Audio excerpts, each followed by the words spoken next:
Welcome, y'all, to the Sweet 16 episode of Jeremiah the Podcast. I am Jeremiah Alford, and as always, y'all are one beautiful audience, and thank you so much for listening, supporting these episodes and podcasts and guests and such. Y'all are doing an awesome job, and y'all are helping this grow and helping these people that are coming on the show, and we thank you so much. And continue to like, share, subscribe, talk about these episodes with your friends and family.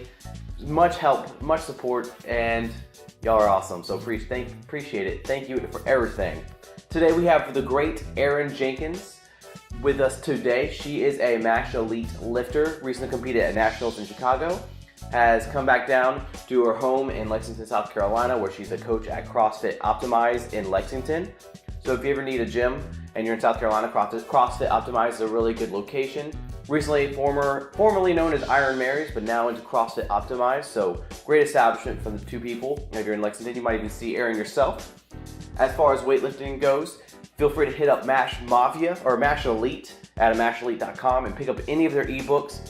Great coaches, great information. I personally have the blueprint, and Nathan Dameron's trained Stupid, and found them to be very, very knowledgeable and very helpful to any questions that you may have with weightlifting, or if you're just starting, wonderful place to get started with. Erin Jenkins is a wonderful athlete, wonderful person. She's a self-proclaimed ranter, but I think she was a fantastic guest this episode and really captivates the audience. So I think you'll love listening to this. We had a few, we recorded this at open gym time, so we were bound to have people come in, and knowing Erin's coaching, I'm sure everybody wants to be there. So we had a few people come in. She had to handle a post box. I don't understand. Oh, a package. Post box. What am I saying?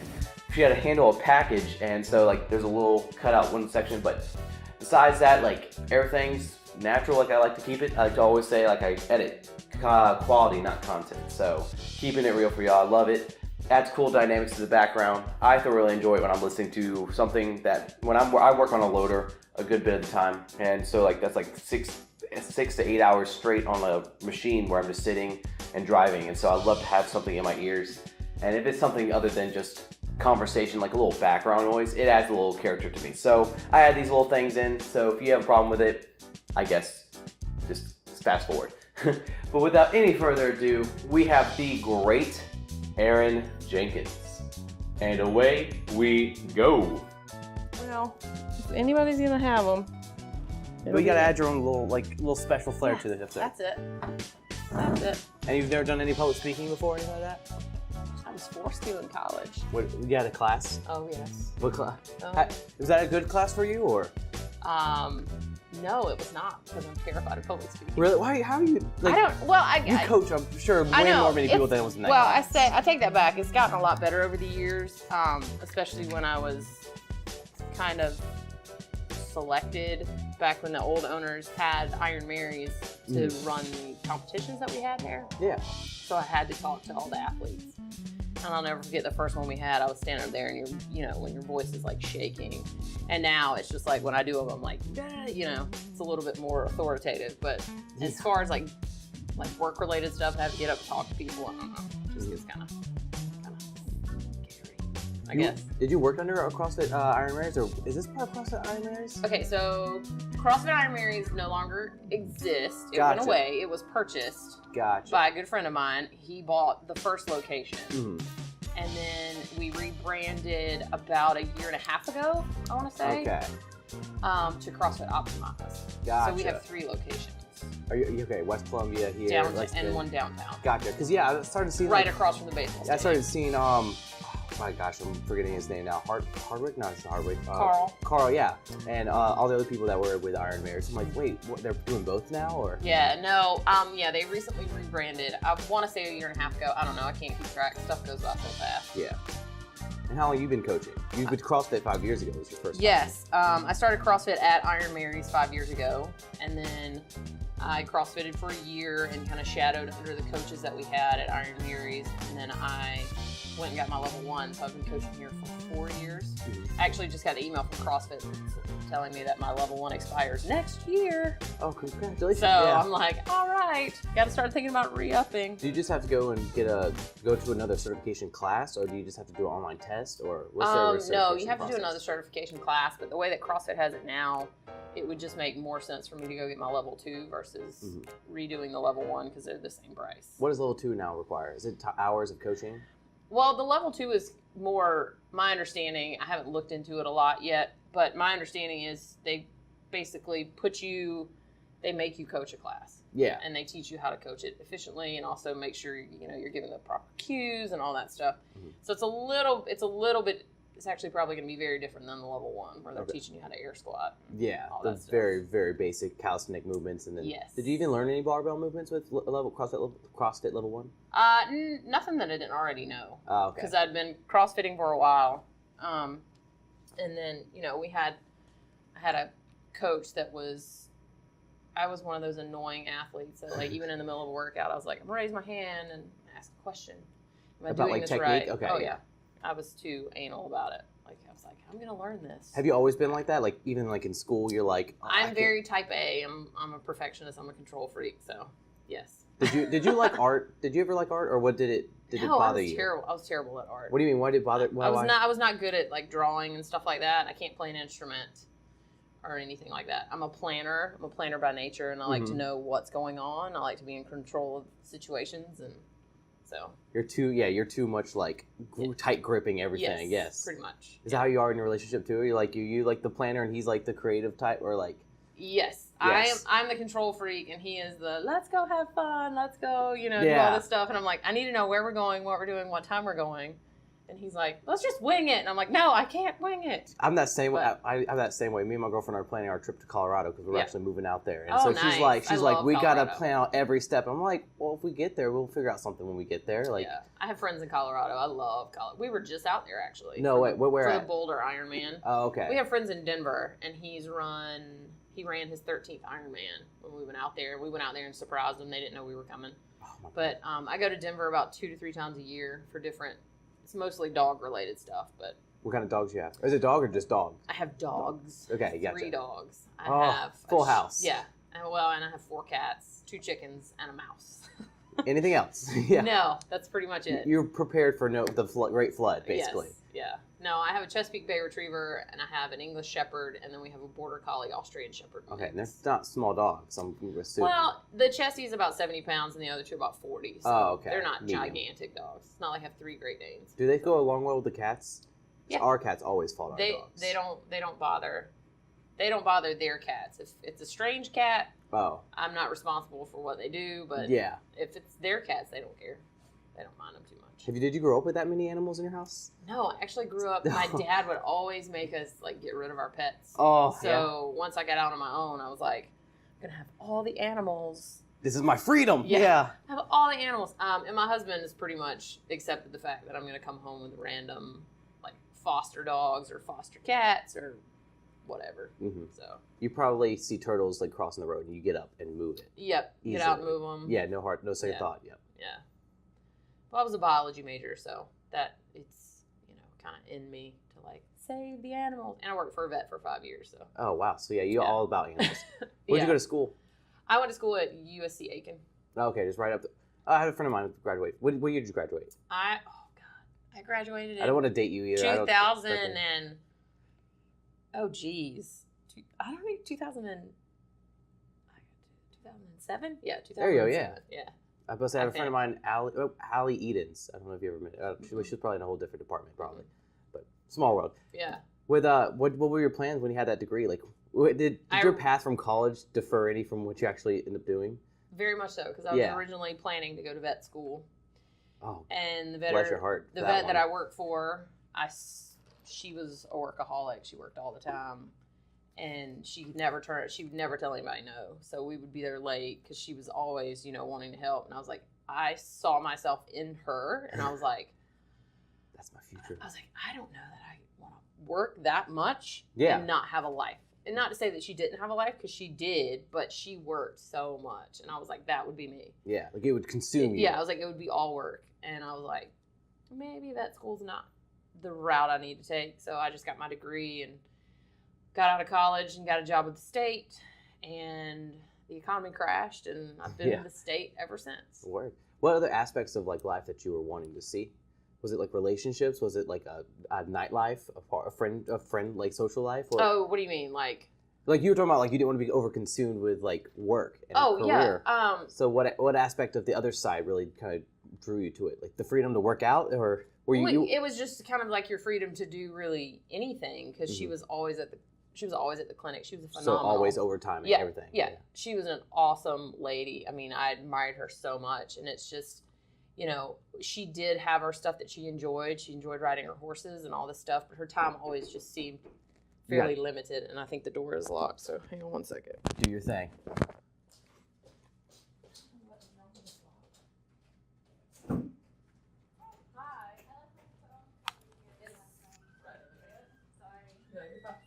Hey there.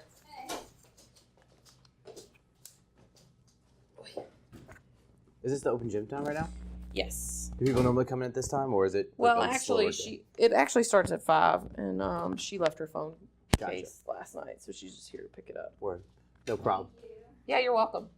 Are you gonna end up propping that door? Because that's weird. I think it's unlocked now. I use the key to get in, but for whatever, they'll knock if they need to come in. Yeah. So.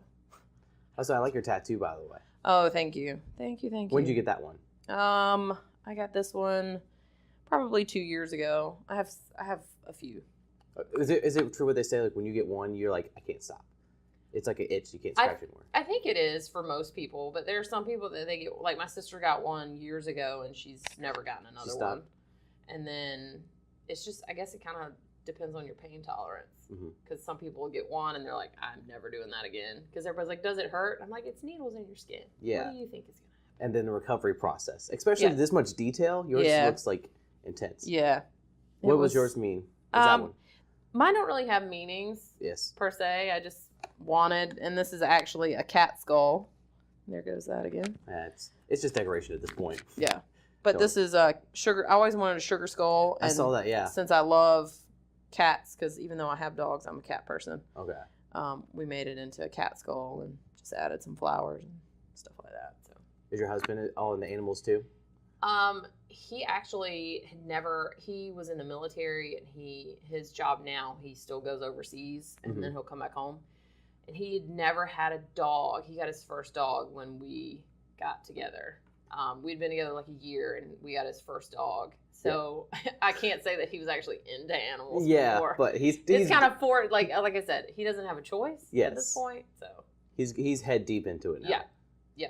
There's no turning back, because we got his dog. I had my Chessie. We got his dog, and then we adopted a second dog. And the cats have just been with me since college, and he's not a huge fan of the cats, but like I said, they're there. They're not going anywhere. So I'll say I don't know us that like just like love happy like his personality that you described sounds like a dog guy. Yeah, he is. He's very like him. It's so funny because like he gets so aggravated with his dog, and he talks about how frustrated he gets. Yes. But his dog acts just like he does. Like he's buck authority and all this other stuff, and I don't have to listen, and so his dog does it, and I was like, well, he acts just like you. Yeah, because type A's are so much like cats. They're just like, let me do my own thing. I'll come snooze next to you in a second. I'll come visit. Yes, just leave food out. Yeah. I will eventually come and just shovel it in. Exactly. Do y'all go out to eat a lot, or who's the cook? He actually cooks more because I'm usually here, and I usually don't get home until late. So. You spending a lot of time like working out, like preparing? Well, when I was training and stuff for nationals, I coach at 5, and I have an hour. I usually get here around 4, so I had an hour to get stuff done. And then I'd coach, and then I'd warm back up, and I'd do the rest of my stuff after. Yep. And I don't usually get home until training would take anywhere from 2.5, 3 hours. So I usually wouldn't get home until 8:30. When it was in like prime national training, it was 9, like a lot. Bringing dinner with me to the gym, so just reheating everything and eating a lot of cold food. Yes. Ate a lot of cold food. Yes, because I don't live close to here, so it's not like I can just run home and Just pop it in. Yeah. Or cook something real quick. Because it's still 30 or 40 minutes for me, like, leaving to go home, so. Yes, a little, like, Hot Pocket snack sort of, like, got me through a lot of those days. Yeah, but when you're in a sport that requires you to weigh a certain amount and you have to weigh and measure all your food, it's like, a Hot Pocket would be convenient and easy, but it doesn't. I've moved up a weight class intentionally. I'm just like, I'm going to take that weight stress out and just, like, get stronger for a little bit. Yeah. Have you always been a 69? No. Oh, no. Okay. When I started lifting, when I did my first meet, there was no 90 kilo class. Yeah. But I was in the 75 plus. Oh, no way. And you're in the 69s now? Yeah. And so I discovered, like, I could be competing against girls that were significantly heavier than me. Yeah. But it was my first meet, so I was like, we'll just weigh in, compete, see if I even like it. Mm-hmm. And where was this at? This was in Savannah at I can't even remember the name of it. It was 2 years ago. That was your first one? Yeah, it was in Savannah. I bought like a singlet off the Amazon for like $12. What convinced you to do it? My husband. Good, awesome. Yeah, because when he and I met, we met at a CrossFit competition, and we were both really big into CrossFitting, and I've always enjoyed the strength components prior to the Metcons. But I had an old back injury that was kind of just nagging, typical mentality is just, it'll get better. Yeah. I'll just take a little easy for like a week, and then I'll just, get back into it. Ease back into it, quote, Yeah. I'm going to ease back into this. And then I was taking one step forward and two steps backwards. So basically I was like, you know what? I really got to take time off, get my back healed. And then once I got it completely healed, I was like, you know what? I just need to go on a strength cycle. Mm-hmm. And I was like, I want to back squat 300 pounds. I want to deadlift 350. Gotcha. And it just kind of went from there. Like, I was just doing strength stuff. What was the back issue? Do you know? Was it upper back, lower back? No, it was my low back. And I actually did it. I did not do it doing CrossFit. I did it doing the Marine Corps mud run years before I even started probably a year and a half before I ever started CrossFit. Yes. And, it would go through, it would be fine for the longest time. And then all of a sudden it was basically, my brain was telling me, I don't need to work out today. I don't need to do this Metcon today. But I didn't listen. Hard-headed, stubborn.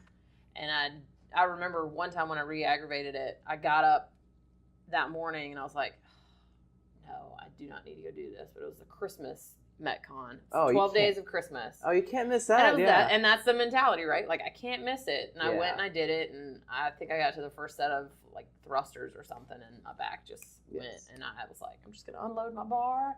I'm gonna go home now. Couldn't even finish it. So it was just not listening to my body, which is what I tell my athletes now. Yes. Is, you really got to listen to your body, and even if an injury feels better, you really have to truly ease back into things, because you're just going to set yourself up to re-injure and be out longer.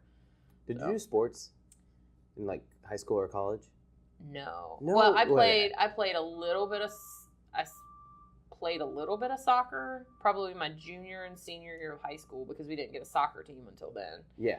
And it was a co-ed team, and I was the only girl on the co-ed team. Rock on. But outside of that, I rode horses from like the age of 10 up. I wasn't really huge into sports. I wasn't really good at sports. Really? Yeah, I played like t-ball. And you weren't crushing all the boys in these sports? I'm not super coordinated when it comes to like baseball. And okay.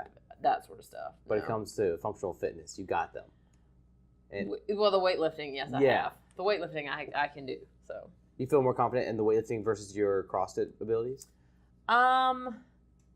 You did just come back from nationals, so that probably influences your perception. I would say when I was CrossFitting, I don't know.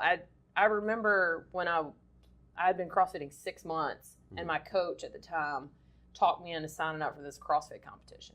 Yeah. And at that time, nobody at the gym was competing. Yeah. And one other girl at the gym at the time, she was like, well, I'll do it too. And it was scaled. And it was like, I can't do pull-ups, but they had an option for you to use bands. Yeah. And I'm like, I've been doing CrossFit for 6 months. I'm going to do a competition. That's all, yeah. So it was like, at the time, it was probably like, what was I thinking? But, I can't say when I was in my heyday, so to speak, of CrossFitting that I was a better, I don't know.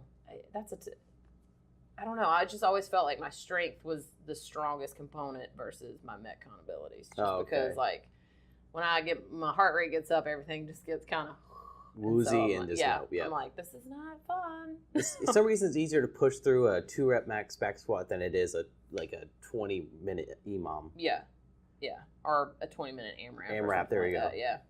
Oh, I feel the same way. And we were talking about your first competition in Savannah. Yep. And that was like what got you into it. So your husband was like, you should do this. Was he at the competition too? He actually did it too. We had 2 other friends. Was this his first competition too as well? Okay. No, I actually went to a weightlifting meet with him and another guy friend of his in North Carolina at Out of Step Barbell, and they did a meet. Oh, I went at Out of Step. Yeah, and I was like, I don't know that I feel comfortable enough getting up there, because, you know, everybody has that mentality of that I have to I have to win if I'm going to a meet. Yeah. And he finally convinced me. He's like, you know, just go do it. Just go do it for fun. Yeah. And I was like, all right, you know, I'll get a cheap singlet. I'll do it. See if I even like it. I was like, because then if I do like it, you know, we can always, you know, try a little harder, I guess, at that. And I did that meet. I've only done like a total of probably 8 meets since I started lifting. Yeah. Which is, I don't know. And I was like, ooh, look, there's a meet. I can do one here. And there was none of that planning, you know, like, we're going to make it where you peak right before your meet. It was just like, I'm going to train through all of them. Yeah. Because, I mean, I didn't know. I didn't know. My husband was writing he was my boyfriend at the time, but he was writing my strength programming. Mm-hmm. And, you know, he got me significantly stronger. And then we kind of just reached a point where I kind of like plateaued. And that's when he's like, well, I'm going to turn you over to Travis, MASH. And we actually went to a strength seminar at MASH's. They had a seminar on Saturday, and then they had a lifting meet on Sunday. Was that the Super Total meet, or was that just in the garage? This was at MASH Elite Performance, and they had it was Dawn and Travis were there, and they did, like, we went over snatch and clean and jerk on Saturday, just like different technique stuff, and Travis even got into in-depth about like counting at meets, because I think a lot of people think I'm going to show up at a meet, I'm going to do 3 snatches, 3 clean and jerks, and that's it, but they don't understand about the counting of the cards, which now those don't move, so it makes it a little harder. Yeah. And so, you know, they talked a little bit about that. They even talked about like strategy at meets, which I never think strategy. I never even know like where I'm at, like lifting wise. Mm-hmm. Sorry. You said something that's like, going to affect me in a little bit because I'm going to the American Open Series. Yeah. They don't move the cards now in order? No, the cards cannot move on the table. What? Okay, so then how can you tell besides? So they passed that rule. So how do you tell who goes next? Well, you have to at the AO they should have it running on a screen like they had at Nationals. Like a lead, like a running chart. Okay. But like because at local meets when you have the cards sitting on the table, the cards no longer move. I hope that's not going to be like. I hope at local meets we just ignore that because that's. I don't know. It's the USAW rule. Gosh. So it's not that bad. I mean, especially for most local meets don't have as many people. Yeah, but I will say I went down to Jacksonville for the 4th, and I did the prelim that was put on by Danny Camargo. Oh, Matty Ryder's coach. Yeah, it was a lot of Team OC, a lot of blue singlets, and our session had 21 girls in it, which was it's ridiculous. It was the biggest session because it was 69, 75, 90s, and 90 plus. Wow. And I don't know how they did end up getting some jumbling up when they were putting the cards together because they announced me as the 90 kilo winner, and I had to walk out there and I was like, I'm a 75 today. So the card's not moving. I think that helps. Yeah, so it could be a little confusing now. Oh, okay. It's something to adapt to. Yeah, and it was something like that. They kind of talked about at the seminar about counting attempts. How many attempts you ideally would want before you take your first opener. Mm-hmm. And I think it was pretty eye-opening for me because like I never realized like that much. Like my husband always did it, or my boyfriend at the time, and he always did it and paid attention, and it was smaller meets. Yeah. And you don't realize like how much time you can have between a warm-up attempt and like when you finish your warm-up and your opener, like you don't realize it until you get to bigger meets and you're like, okay, all right, so I've got to maybe redo my warm-up because of where I'm opening at. And it's a lot of strategery. Oh, ooh, fancy word though. Yeah, strategery. Yeah, throwback to the presidential days right there. Exactly. Well, that's huge because I like knowing your warm up and knowing it could be subject to change at any moment, whether the shift of the cards or. I went to USA Nationals this year, and something happened where like the sessions were running late, and they didn't let us back into the warm up area until right when it was time for us to walk on stage to get our wave on, and then we had like 5 minutes to warm up. 5-10 minutes. Yeah, and so that was like the fastest I've ever warmed up. I didn't even get to like my usual pre-snatch, but did okay. But it's just you gotta be ready for anything, especially with the shuffling of the cards. Did you have anybody messing with you back there, or did No. I think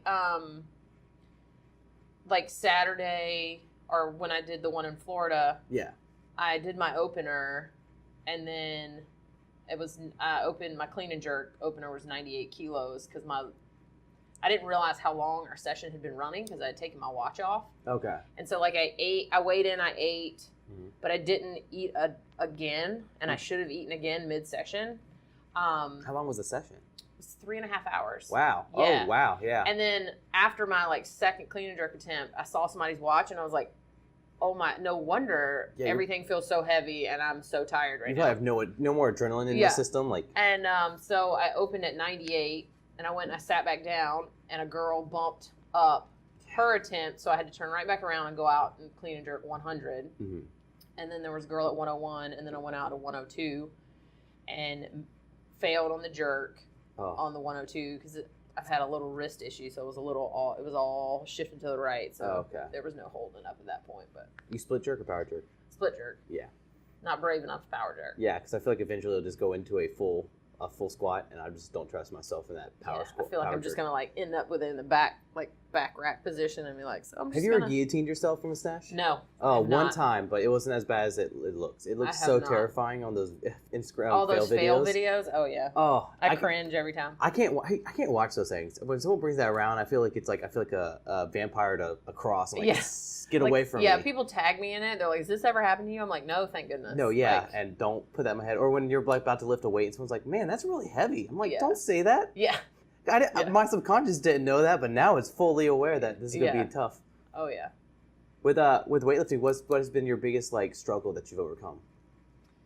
I would have to say when I first got into weightlifting, I hated snatching. So I admittedly one side trained, and I would mainly just train clean and jerk. And I was like, oh, you just ignored the snatch completely? I didn't ignore it completely. I mean, I did what was written, but I didn't really try very hard. Yeah. But then when you make that decision that you want to transition to weightlifting, you're forced to really kind of work on it, obviously.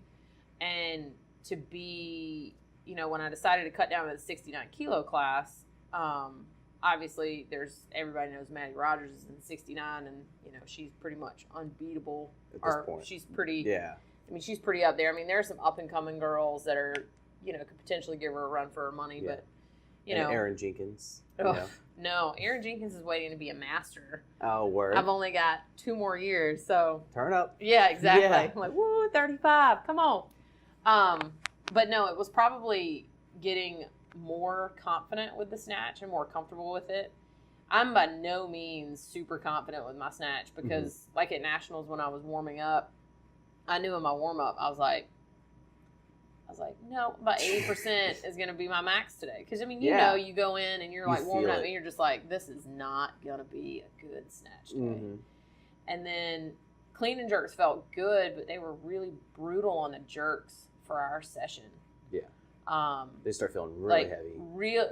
The judges, they were just absolutely smallest brutal. Elbow. And, I basically did. Is it that Nationals we're talking about? Yeah. Okay, so So, I missed my first 2 snatches, and then I made my third one. So, thank goodness. And I missed them for the stupidest reasons. It's one of those things, it's as soon as you miss the lift, you know exactly why you missed it. Yes. And so you're like, all right, I'm going to go out there, and I'm not going to do that again. And then you go out there, and you do the second time, and you do the same thing again. Yeah. And you're like, hello. Did I just tell you not to do that? Yeah. Come on, body. Yeah. And it's a weight that I can power snatch. Yeah, of course. Yeah. And so Dawn's like, power snatch it. Yes. And so I was like, that's probably a problem. Yeah. And I went out on my second attempt, and I my head was saying, power snatch it, power snatch it, power snatch it. And my body did this weird thing where it was like, I'm going to power, no, we're going to full. And then I just kind of folded like a cheap 10 and dropped it forward. And then made my third one, only 75 kilos, which is around 80% for me. And then when we got around to the clean and jerks, I wanted to open higher. I wanted to go up to 102. Yeah. And the coaches could see what was going on out there. We couldn't see. And they came back and they're like, no, we're staying at 100. We're just getting one on the board. Yep. And I was like, that's kind of a weird thing to say. But I was like, all right, you're a coach, listening to you. And now I know why they said we need to try to get one on the board is because they saw how brutal they were being on our jerks. And I basically did a 3-minute EMOM of 100 kilo clean and jerk. Like I went out and I did a clean and jerk, red lights. Went out, clean and jerk, 2 red lights, 1 white. Went out a third time, 3 white lights. Thank goodness. Did you feel like the first two was dropped, or did first two was just elbows? No, the first one was elbow. I felt it's always my left elbow if there's going to be a press. But I always... Did it really actually feel like a press, or was it just like a small, like, it just kind of felt rotation? like a little bit of a... Like a rebound. Yeah, a little bit like a rebound. But, I'm like, I'm impressed that they think I can actually press 220 pounds. Yeah. I'm like, I am impressed. Yeah. Thank you. I'm flattered. But, and then the second one, it felt more side to side to me. Gotcha. But Don said, that one was deserved. Don wasn't convinced why they red lighted me on my first one. Okay. But the second one, he's like, yeah, it was obvious. And then the third jerk was much better. Obviously, because they gave me white lights. And I stood there for the longest time in front of the thing and waited and waited and waited. Yeah. And I was like, and it popped up 3 white lights. And I was like, thank goodness. Yes, please. Like, praise Jesus. Yeah. Totaled. And that was really all I wanted at Nationals. Because you helped them get third place for the women. No. Wait, didn't actually get third for the women's? I don't know who I can't remember exactly. Because we had some team members that went and they were primed for a good showing. And yeah, it was just a freak meet for them. Yeah, it really was. Yeah. It was, we had one girl that didn't make her way in because she got bumped. Yeah, did you listen to that podcast? Or I'm sure you talked to Coach himself. Well, no, I was there when it happened. True. I was there and they were, we're sitting back there at weigh-ins and, I was the rookie and I went to the little briefing they do on the Thursday before, and they're like, make sure you check the starting lineup because you could get bumped. Like one of the other girls, she didn't find out she got bumped from A session to B session for the 58s until her mom texted her, and she's like, I see you're lifting at this time instead of this time. And she goes, what? Well, yeah, who told? Yeah. And she's like, because her mom was checking the list.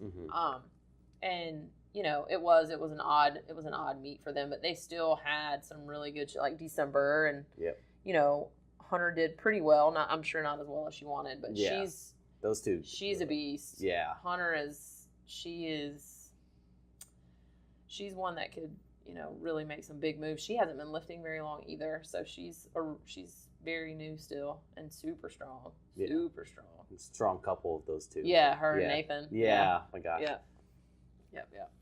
I bet. But if anybody, you're in great company there. Because you fit alongside them being strong athletes. Yeah, they're a good group, and they always make you feel very, very welcome. Like they're, I've known Jackie. Jackie and I played a little bit of amateur grid together. I think she played 1 or 2 matches with us, and but they're a really good group. They always make you feel welcome. Travis and Don are always just very welcoming to people, which I can't say that that's always the case with everyone, which you kind of saw in the training hall at Nationals.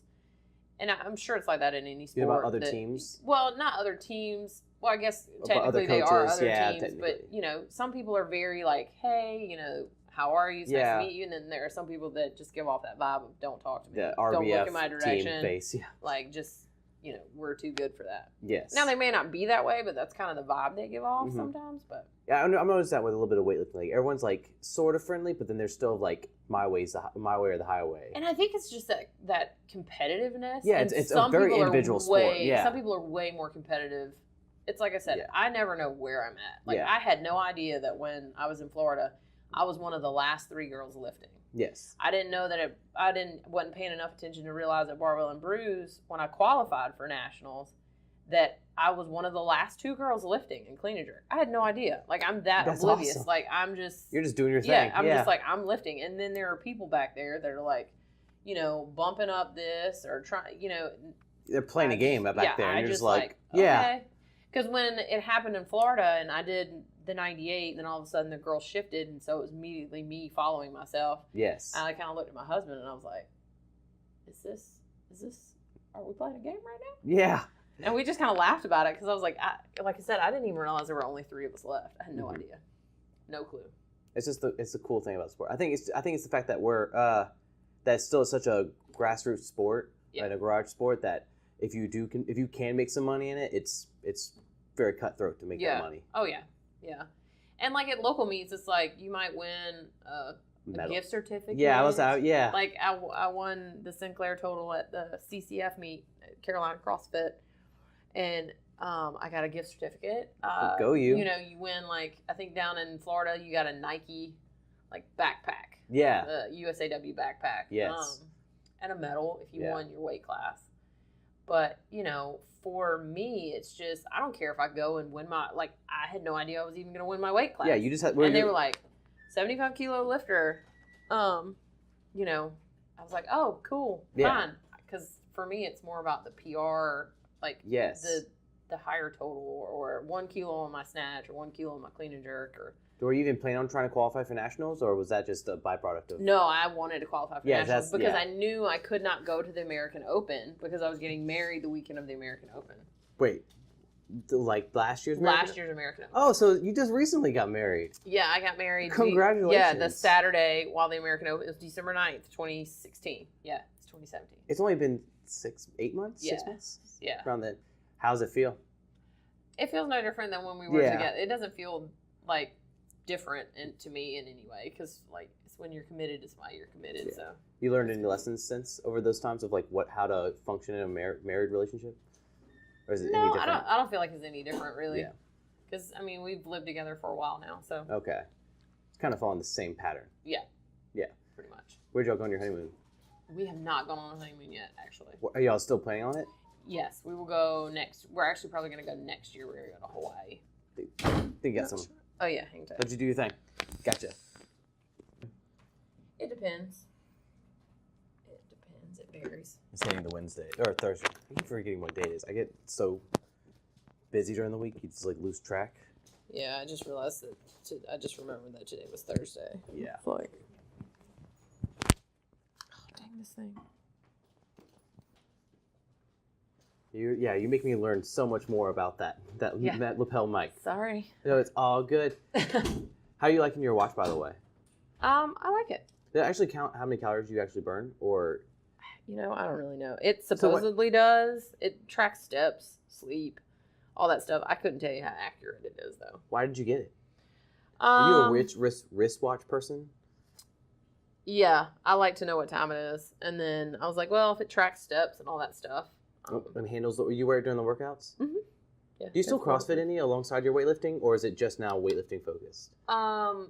It's mainly just weightlifting focused. Every now and then I'll have a friend talk me into doing a Metcon, or like last year I did a CrossFit competition in October, and then I did one this past February with minimal at all Metconning, because you know Travis always has GPP in there and the occasional HIIT session, but outside of that it's no real Metcons. Mm-hmm. And so I did 2 competitions, and they were team competitions, which was the only reason I did them. Yeah. So I was like, share the load, and I actually podiumed in both of them, which was surprising. That I was like, oh, I can just lift and still have some semblance of a motor. Yeah.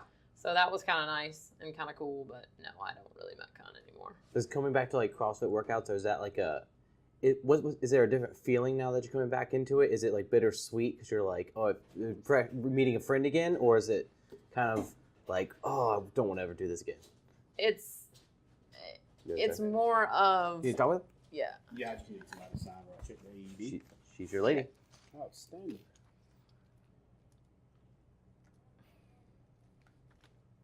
7, 13, Do I need to print my name? No, that's okay. Okay.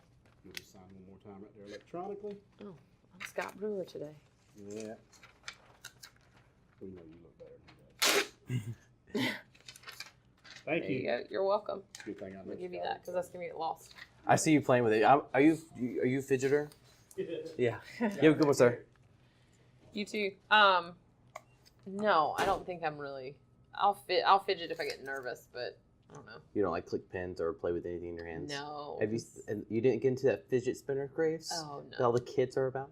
No, absolutely not. No. We have a guy at work. He walks around and he clicks his pen all the time, Oh. nonstop, and I'm just like, Over at the state office? yeah. What do you do for the state? I do wetland permitting and dock permitting. Okay. Mm-hmm. Was this what, like, did you know what you were doing when you first got into it there? Or did they were like, here, let's move you to this section because you can No, handle it? I applied for that job. What When made I got you out apply of to that college. job? Huh? What made you apply for that job besides just a job? Because I thought that, it would, I'd be out in the field and I could use my biology degree because Mhm. I had done lots of, amphibians, reptile, I'd taken herpetology and zoology and all that other stuff. So it looked like one that would fit me better than some of the other ones they had posted. So Herpetology, is that like sex ed? exactly. Yeah, yeah. That's exactly what Yeah, that right. is. I was It's really totally hoping that joke was not going to die. Who's the corny of the two of y'all? You and your husband? Oh, he probably is. Oh, okay. Because I feel like I'm very serious. a No, lot. really? You I'm- seem like you have a really yeah. fun personality, so I Yeah. think you would be like all about throwing out jokes. I'm very serious a lot of the times. Like he'll be so disappointed when he like tells a joke, and I'm just like, yeah. oh, I was okay. thinking something about being in a relationship that if you smell the person on the worst day, like you're not gonna laugh at any of their jokes. You just remember like, oh my gosh, Yeah. you represent me now. I mean, he's funny. Don't get me wrong, and he can always make me laugh. But sometimes I'm just like, Yes, it's like when your dad tells a joke versus your friend's dad tells a joke. Yeah. It's so much more funnier. exactly. Yeah, Exactly. and I see you have a tattoo right there underneath your watch. I do. I And have. And you have how many tattoos do you have? I think I have 8 or 9 total. And this when did you first get your first tattoo? Was this? I was 18. Okay. Was that when you first allowed to? Yes. So it was the same with the animals too. Once you were told that you could get it, Exactly. boom, I'm in it. Yeah, my cousin gave me a cat for my 18th birthday, and I still Okay. have her. No way. Yep. And my dad when I moved to go to college, he was like, "You're not taking that cat." And I was like, "Yes, I am. I'm paying the pet fee. She's going with me." You had her in the dorm? No, I had her I stayed off campus. At an Okay, apartment. freshman year? Yes. Okay, Clemson. Well, didn't make actually, you, it was my freshman year. I lived at home and I went to tech and I worked at night. I went to school at nighttime and I worked during the day. And then I moved to Aiken for my sophomore year, and I lived off campus. Okay. How'd you like the college life? I didn't really do the whole college life thing because I wanted to go to vet school, and that was just nose in the books, Yes. work, nose in the books. And then when I decided that I wasn't going to go to vet school, then I did a little bit of the college scene, I guess you could say, but it's Aiken, so it's not that big Yeah, of a it's party. still very like. Not that big of a party town. Yeah, I don't know if there's really any bars or anything down there. There are, but I don't know if they're still open. With were you working out at that time or training at that time? No, I think I took a couple of like step aerobics classes and Dude, like yeah. a strength class Oh for yeah. just those BS credits that you have to fill. So I was like, oh yeah, step aerobics. You were probably probably around the era when the CrossFit boom really started happening. No, 'Cause that was like actually, 2010. I knew nothing. I knew nothing about CrossFit. I mean, because CrossFit started out mainly in the military, Yes. and I honestly didn't find out really consider doing CrossFit until me and my friend were sitting at work one day and we're like, we should go try it. Mhm. Like, Were you scared to try it or were? No, I didn't want to go by myself to try it. Gotcha. And then she backed out at the last minute, so we didn't end up going. Oh. And then later, a coworker of mine, he's like, I work out at Iron Mary's in Lexington. Yeah. And he's like, you should go try it. And I went. The first workout I ever did was Cindy, and I was like, What's Cindy? What was that Cindy's one? The 5 pull-ups. Yeah. Pull-ups, push-ups, and air squats. Yeah, 5, 10, It's all 15. body weight. And that's a 20-minute AMRAP or? Yeah. Okay. It's all body weight. And they even cut it in half because this is my first one. So it was like 10 minutes. Nice. And it was the most sore I'd ever been from all my time working out at like the Y and stuff. Because Yes. once I got out of college, I like started, I'd go to the Y and I'd like spin and do different stuff like that. But at the same time, it was still just kind of boring and monotonous. Yes. And I was like, man, I'm so sore. I was like, I'm going to come back and do this again. And I jumped in all 4 feet, 4 feet, both feet. Yeah. And you're not 4 feet tall, just for the record. And I went from working out 3 days a week to working out 6 days a week. Yeah. And you get that itch. You go through that, you get beat up and you're like, I'm just coming back tomorrow. Yeah. Can't take a rest day. But I've learned over the years that, a rest day is more important, is as important as training days. And, going back to the whole listening to your body thing, I have remained, knock on wood, injury-free the past 3 training cycles that I've done with MASH. Wow, yeah. And well, he tries to take really good care of his athletes. He does. He really does. He works in a lot of stuff to work on any imbalances you may have that you may not even know you have. And so it's been pretty nice to go from, just to be able to lift as much as I'm lifting and still be injury free. Like, I've just kind of restarted one of my earlier cycles that I did with him, and this is day 4 of the first week, and I'm supposed to be overhead squatting. So I was like, I'm gonna need a rest day today, because it's like I went through and I did the Mass Jack hypertrophy training over the past 8 weeks, because I did that after nationals, and I did a little bit of a reverse diet. So I'm walking around outside my 69 class. And that's why I've lifted in 2 meets as a 75. Yeah. And so I just finished that hypertrophy phase, or the Mass Jack stuff, and now I am going back to one of my original programs and starting it over, and it's just like, oof, welcome back, because all the percentage work is higher. Yeah. Because when I started my very first, my max snatch was 160, and then 2 weeks before nationals, I PR'd my snatch at 190 pounds. And then it was all downhill after that, leading up to nationals. Oh, gosh. It was so frustrating. It was like, oh, yeah, you got 190. You've done it. And then you come to back snatch 75 kilos at nationals was just very disappointing. I don't know about you, but compared to an open meet or and a national meet, something just is completely different. I don't know. I've been all the national meets. I think I averaged 3 out of 6 lifts. Well, I think that which was surprising, because I thought at nationals I would be nervous. Because, Rogue had these big elaborate stages and setups and lights, and you're lifting. And you're on a single platform. Yeah, you're on a giant single platform. But then while I was going, the guys were going on the blue platform, and I was on the red platform. Gotcha. But when you walk out there, Don said to me before I walked out there, he goes, just find a spot and look past everybody. Yeah. Which that's something I've done ever since I started lifting, because the first meet I ever did, if you looked straight, I was looking up the middle judge's shorts, and I was like, okay, yeah, right, yeah, I have to look past that. Yeah. So I don't see anybody, I don't hear anybody except Mash and Don. They're the only people I can hear. Yeah. And normally I'm the type of person that would block it out. I could be at a CrossFit competition and everybody is standing 2 feet from me screaming and hollering my name, and I just can't hear them. Yes. I just block them out. And I remember when I went to the Arnold and bombed all my snatches. That was the second meet I'd ever bombed, and it won't be my last meet I ever bomb.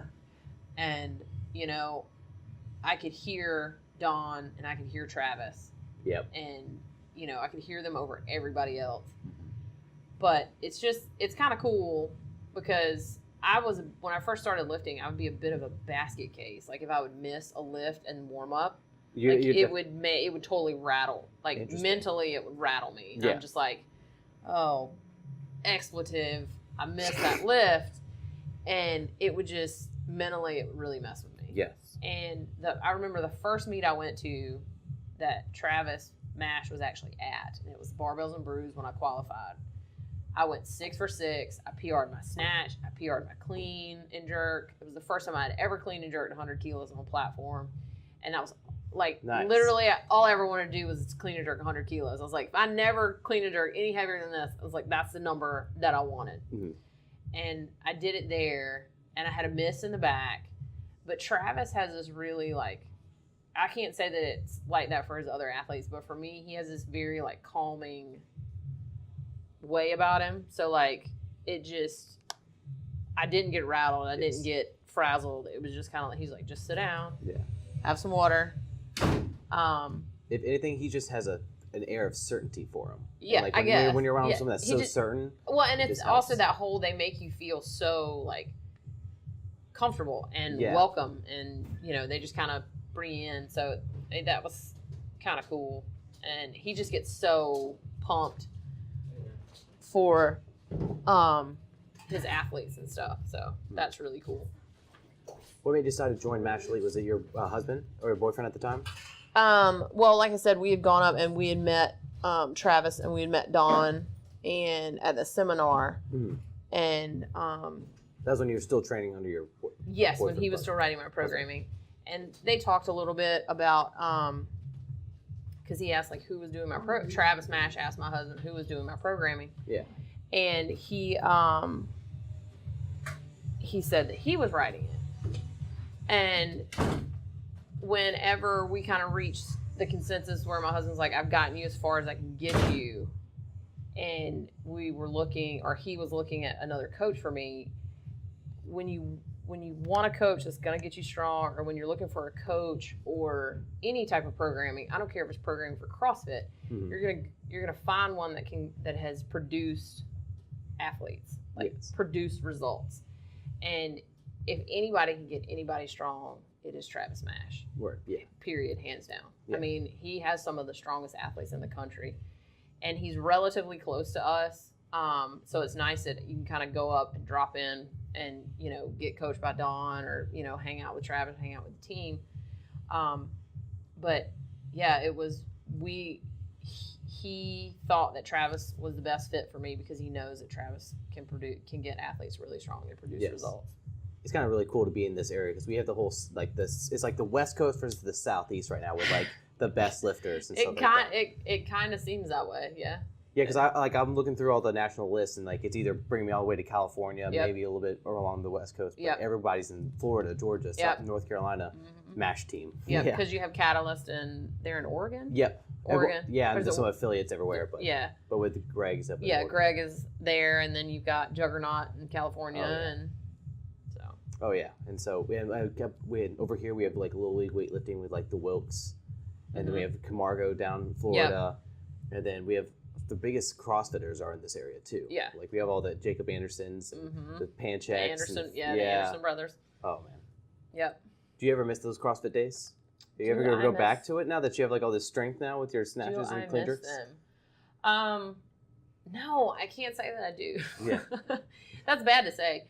It's just a personal preference now for me. I feel you. I prefer the weightlifting over the metconning. Even the GPP gets me a little bit. I'm like, man, I'm so thankful. When I'm out there, you know, sled pushing or sled dragging, I'm like, especially in this heat, in this weather, I'm just like, you just walk out to my car, walk out to your car, and just start. Oh, tipping. absolutely. Did you ever get into the grid racing? I did. I played amateur grid. The first season, for the SAGL. Yeah, for the SAGL. Is that still going on? Not currently. Okay, I don't know if it's going to be picking back up or not. Okay, because I know Florida is going like really strong right now. One of the guys who was on our team that moved down to Florida, I think he might have gotten picked up by a team down there because he's a very good gymnast. Yeah. Very good bodyweight specialist. What's his name? Martin Luna. Okay, yeah. But yeah, I played grid for 2 seasons. I played more the second season than the first season, but grid was a lot of fun because it's about 20 30 seconds worth of work. And it was mainly barbell stuff that I had to do. So I was like, do your thing. Yeah, it was like, we need you to do some thrusters. We need you to do some cleans. You know, we need you to do some snatches. I'm good. Don't ask me to do those triple touches and all those stuff. Gymnastic movements. Those butterfly muscle ups and toe to bars. And all that Brenda and Martin are so good at. Yeah. Oh, yeah. Have you ever, what's your thoughts on like how Grid League is impacting our barbell sports community? Like, I feel like what's done the most for weightlifting is just CrossFit in Agreed. general. Yes. I think even I've heard Dawn say that CrossFit has done a lot for the sport of weightlifting. It's the gateway drug for weightlifting. It really is. But it's also very humbling because you come over from CrossFit Oh, and you yeah. get out there and you're like, woo, this lift would count in the gym. And then you have 3 judges that give you 3 red flags and you're like, wait, what? Yes. No.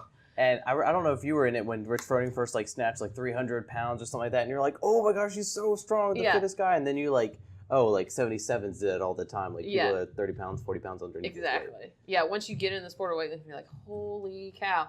Like the 19-year-old girl at Junior Worlds or whatever that snatched 99 kilos. Oh, yes. And I'm just like, I just want to snatch 90 kilos one day. Yeah. And I'd like to clean and jerk 110. If I can do that, I will be happy. They're just getting stronger and younger every year. I'm like, because it's our biggest, I think our biggest year that we've had in weightlifting. It's just only going to be growing from here on out. And I wish that I would have gotten into it when I was younger versus later. Yeah. And I see all these young kids that are like, even kids that want to get into CrossFit, I'm like, get into it while you're young. Please, yeah. Like, get into it now. Because had I found CrossFit when I was in high school, you know, I might have played way more sports than I did. But because CrossFit's fun because it's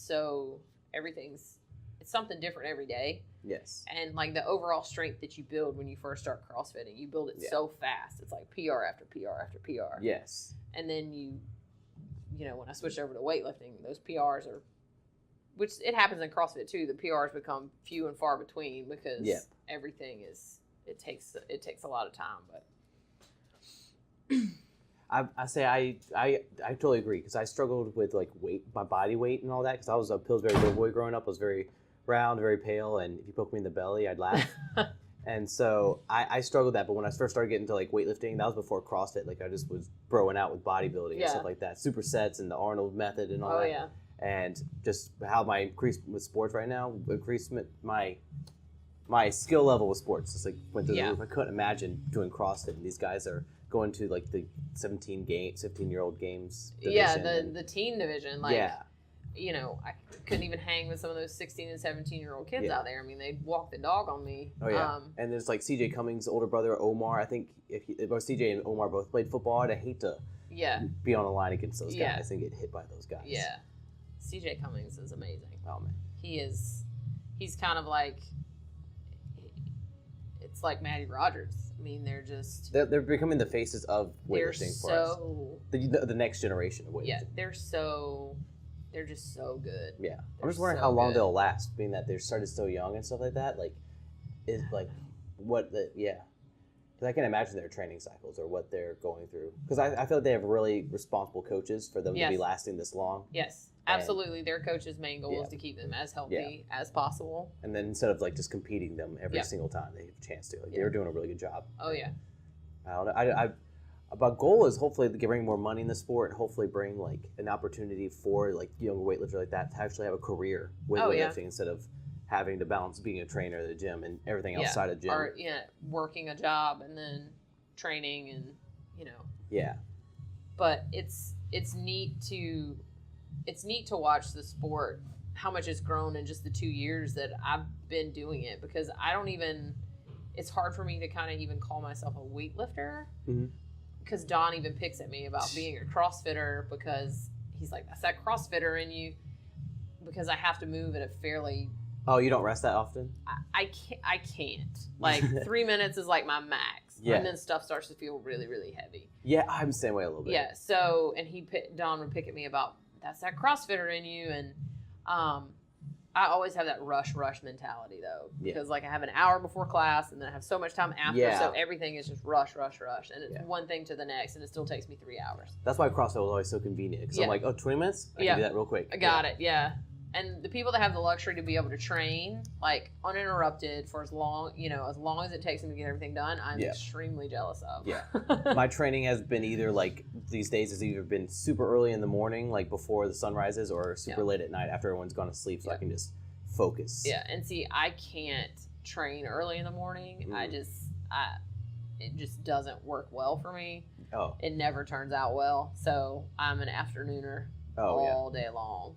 So Yeah, like right around this time would be like a perfect time Yep. for me. But if only availability sometimes happens. Yeah. Exactly. Where do you find your time usually to train? Uh, You always show up in gym? yeah. Am I cutting into your workout right now? No, no. I'm just kind of taking a rest day today, but no, I will do it from 4 until about 4:58. I will fit in as much as I can, Yep. and then I will coach my class from 5 to 6. And then I will do the rest from about 6 to 7:30 or 8. Yeah. And then I'll go home. What do you do for recovery? Besides Netflix. I don't watch TV. No way. Because by the time I get home, I'm just like shower, eat, go to bed. So what do you do for like mental consumption? Like what do you do? Play there? with my dogs, probably. Oh, okay, yeah. But as far as I'm really bad about stretching. But Mhm. recovery, one thing that's really helped me a lot is I have a good sports massage therapist, and we also have a physical therapist that we have access to here. Oh, yeah. Yeah, he's actually at our downtown location, and it's Dr. Matt, and we did some dry needling because I have some knee tendonitis that I kind of fight with on and off, and the dry needling and PT stuff has helped a lot, and then also my massage therapist, Donna, is amazing. I love her. She hurts so bad, but... It hurts so good sometimes, though. Yeah. Once you're done, you're like, I'm going to feel much better, but right now I can't breathe. This hurts so bad. Why are you putting this much pressure on me? Yeah. Exactly. You sure nothing's about to break? Yes. Exactly. I can only have so much pressure on a bone before it goes in. Mm. What's your trouble spot? Is your shoulders, your hips, your knees, or not knees, but quads? It's probably... It's mainly just my knee tendonitis. That's the most chronic thing I probably Ever have any have. knee, like surgeries or injuries? No.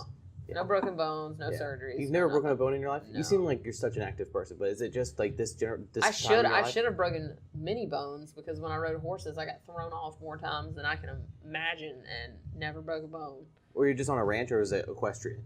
No, I showed horses. Oh, okay. Yeah, I showed horses for a couple years. For a while, for several years, I just rode for fun, and then I started showing horses, and I showed for a while.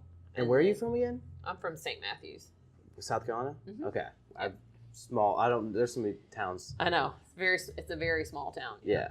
It had horses all the time. I'm sure the farms. I had my parents got me my own horse when I was probably 12 or 13. What'd you name her? Actually, he came named. Or him. And he was a Pasifino, and his name was Colibri, Okay. which means, I think, hummingbird in Spanish. Gotcha. But, yeah, and I did the 4-H, did the horse project with 4-H and horse camp and all that stuff. And so I should have broken a lot of bones. Yeah. Is 4-H even still around? Oh, yeah. Okay. Because I It's went to a still 4-H around. camp, and I'm still like talking to people, and no one has an idea. Well, nowadays kids are more involved in phones and Yeah. iPads than they are. There's not a like, 4-H app these days. being outside there. If there was one, people would know about 4-H. Yeah. But I'm sure there's probably a 4-H app. Yeah. Are you as consumed with your phone and your electronics as this generation is? I try not to be, but it's hard because I don't have a home computer Yep, everything's done. and Wi-Fi, so everything goes through my phone. But I try not to be on it as much. What's the thing that sucks the most of your time? Because I'm assuming it's Facebook or like Instagram. Because something that just very quickly you can just scroll through and just spend countless of hours. I mean, it's gonna be some form of social media that gets because, me. like, for me, I think it's probably more Instagram because I just like looking at people's pictures, Yeah. like random people's pictures and videos and stuff. So it's like it's oddly fascinating. Yeah, right. Yeah. I really like watching the time lapses where people make cakes and stuff and like decorate them. Oh, those videos are made to like have you be attracted to watch it. Yeah, and they stuff go like from like the cake layering to the icing and the pipe. that. The fondant. Yeah. Fondant. Oh, I don't know what the it's called. fondant, yeah. Fondant. Yeah. Yeah. Do you ever made cake before? Yeah, I can bake. Like, I actually like to cook and stuff when I have time, but I just never have time. What's your favorite thing to bake? Are you a cake person or like Oh, pastries? Or? desserts are my favorite. But I like to bake. Baking cakes are fun. That's a lot of fun, especially when you do everything from scratch, like the icing and all that. Oh yeah. But yeah, if I'm gonna be baking anything, I'd prefer it to be something sweet. Is that what you normally do on weekends, or what do you have time to do on the weekends? Like Oh. is it still consumed with training or? When I was training for nationals, yes, but I would also always try to, I do a lot of dog sports. So I travel with my dogs. So I would just go and like make sure I could always get to a gym. So I would train, and then, you know, I do like disc, frisbee stuff with my dogs. We do lure coursing. We do barn hunt. Just Wait, what are all these things? It's just random dog sports. Like lure coursing is basically they chase a plastic bag that's tied to a string, and then the barn hunt, they are basically it's nose work, so they're looking for rats and tubes and stuff like that. So how are your dogs for that? How do you train your dogs for that? You just keep doing. Well, that's one reason why I have a rat. Oh, okay. Oh, no. That's one reason why I have a rat. Does the rat ever win? No, she doesn't. She stays in the tube. She doesn't get hurt or anything. Oh, so it's like in the little rolling ball thing? Yeah. Okay. And, but one of my dogs, it's just kind of his instinct to hunt things. Which one is that? Paunch, the English Shepherd. Yeah, okay. And then I had to teach the puppy. And then my Chessie, he just kind of he's like a bull in a china shop. Yeah.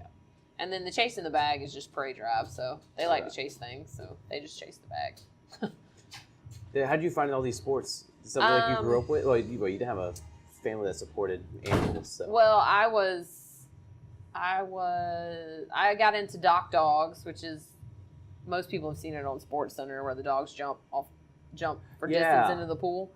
I started doing that 8 years ago with my Chessie, and we did that. And y'all competed? Yeah, we competed a lot. We competed all over the country. We went to the World Championships and all that. And how'd y'all do? We went twice. We earned invites 3 times, and then the 2 times that we went, he made finals and we placed in each division that he was in. But he was my first kind of sport dog, and then once we got Travis's dog, then I noticed that he didn't really want to swim. He didn't really want to dock dive. So then I was like, well, what's a sport you can do? Because, you know, I don't know. I'm one of those people, I don't feel like my dog just needs to run around the yard. I feel like they need to have something to do. They need their own goals. Yeah. Well, I like this. Well, and he's so smart that he needs like mental stimulation versus just physical. And like nose work is mental and physical. Okay. So we just kind of I started researching different things and what does your dog do for recovery? Yeah, I'll say like he goes to the masseuse too. He chews. Well, my Chessie back when we were competing big into dock dogs, we would do massage and canine chiropractic and acupuncture and. Is there a dog wad or a ROM wad for dogs? Yeah. No, but I worked for the vet I worked for. She was a rehab vet, so I pretty much know doggy ROM wad. Yep. You just kind of have to force them through the ranges of motion. You know what their favorite yoga position is? Downward dog. Straight up, straightforward. Well, did you ever get into yoga, anything like that? No, I think I signed up for ROM wad for like I don't know. A month or so, and it would take so long. Yeah. And again, I'm about getting stuff done, and I just don't have time. Yeah, I have my stretching routine down to like 3 minutes. Yeah, 5 minutes is like generous. It's like 3 minutes. Yeah. And if I ever do get to watch TV, I'm usually like laying on the floor, like stretching then. But outside of that, I don't really. Do y'all have a show that y'all watch when you ever do watch TV? Oh. Like it's like a true crime show or something like that? No, I watch The Walking Dead, Fear the Walking Dead. Are like my favorites. Okay. Anything like zombie. Did you ever watch Shaun of the Dead? I have seen Shaun of the classic. Dead. Yes. Very funny. I love that movie. I'm a big horror movie person. That's the only thing that keep me stimulated through a movie these days. One of my favorite fall asleep if genre is horror, even though that most of them aren't even scary anymore. No, I think at a certain point you get desensitized because you can kind of sense it. You're like, oh. There was one called Sinister. Have you seen this one? Yes. Okay, that one actually freaked me out because nothing like real cam footage that really gets me. Even though like at halfway through you see it got like cheesy sort of with the villain or monster, but that the very beginning or like the clips of the families that really hits for home. Me, like oh gosh, for me it's creepy kids. Oh yeah, those and creepy dolls. Like the Annabelle and Chucky used to terrify me. I saw it when I was little. I couldn't watch it. Terrified me. Because my friend had a doll that looked very similar to Chucky, and I was like, we would literally like lock it in her closet and like put stuff up against the door. Yeah. But creepy kids and creepy dolls. No way. Yeah, and clowns. Clowns got me because I saw it when I was little. Oh yeah. And nothing like a clown living in the sewer system to make me never want to poop in peace. And that's like I had the door open, and like American Mom. Horror Story with their clown that they have. I still want to watch that because I heard it's actually really good. But man, it's some seasons are really good. I've watched all of them. Did you like the Lady Gaga season?